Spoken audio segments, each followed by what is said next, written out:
ওকে, এই পার্টিকুলার ভিডিওটা তাদের জন্য যারা প্রচণ্ড বেশি ভয় পাও, ক্যারিয়ার নিয়ে ভয় পাও, পড়াশোনা নিয়ে ভয় পাও, বা যা কিছুই আছে লাইফ। দেখো বেসিক্যালি কি হয়, যতক্ষণ তুমি নিজের মানে সবসময় বলা হয় না যে নিজের বেস্ট দাও, নিজের বেস্ট দাও, নিজের বেস্ট দাও, সেটা মানেটা কি? নিজের টাফেস্ট সিচুয়েশনটাকে ফেস করো। একটা রুটিন বানাচ্ছো, যা কিছু করছো, আর সেটাকে এতটা টাফ বানাচ্ছো যেটা মানে তোমার মনে হচ্ছে কোথাও না কোথাও যে না, প্র্যাকটিক্যালি পসিবল না। কিন্তু ঠিক ওই রকমই একটা টাফেস্ট সিচুয়েশনে যদি নিজেকে তুমি না ফেলো, ততদিন অবধি তুমি নিজের পোটেনশিয়াল জানবে কি করে? ভাই, তুমি যতটা স্ট্রং, তুমি যতটা এনার্জি আছে, তোমার যতটা পাওয়ার আছে যে কোনো কাজ কমপ্লিট করা, সেটা যদি তুমি নিজে থেকে নিজেকে ওই কন্ডিশনে না ফেলো, তুমি জানবে কি করে? তুমি কি হও, after all we are human being, তো আমাদের একটা টাইমের পরে ডিপেন্ডেন্সি চলে আসে।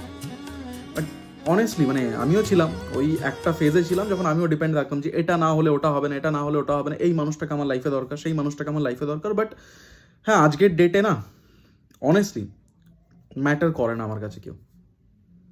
আমি যদি অনেস্টলি মানে কেউ যদি কোনো একজন থেকে থাকে যার উপরে আমি ডিপেন্ডেন্ট, তো ভাই তিনি উনি। তো আফটার অল মানে আমি যদি কারোর সাথে কমিউনিকেট করতে চাই, যদি আমার সব থেকে লো ফেজেস চলে, আমার যদি সব থেকে টাফেস্ট টাইম যাচ্ছে না, তো ঠিক আছে, I will put myself into that zone to know what my potential is, and I will communicate. আমি কথা বলবো যে these are the phases I am going through, তো কি করা যেতে পারে, কি না করা যেতে পারে। তাই উড রিকোয়েস্ট এভরিওয়ান যে একটুখানি স্পিরিচুয়ালি কানেক্টেড হও, মানে যতটা পারো, যতটা প্র্যাকটিক্যালি পসিবল। তোমার যদি মনে হয় যে না, যে এটা করলে ভালো হবে তোমার জন্য, একটু স্পিরিচুয়ালি কানেক্টেড হও, কথা বলো, কোনোদিন তাকেও জিজ্ঞেস করো যে সে কেমন আছে।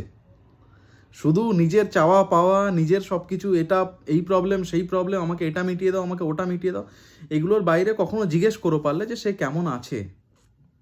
ওকে, দেখো লাস্টলি একটাই কথা বলবো আজকে, যে যদি কারো করার হয়ে থাকে না, সে কোনো না কোনো বাহানা ঠিক খুঁজে নেবে সেই কাজটা অ্যাকমপ্লিশ করার। যেরকম আজকে আমার প্রচণ্ড কেওস ছিল ঘরে, আমি বলছি না কি হয়েছে কি না হয়েছে, প্রচণ্ড কেওস ছিল আমার আমার এইখানেই ঘরেই।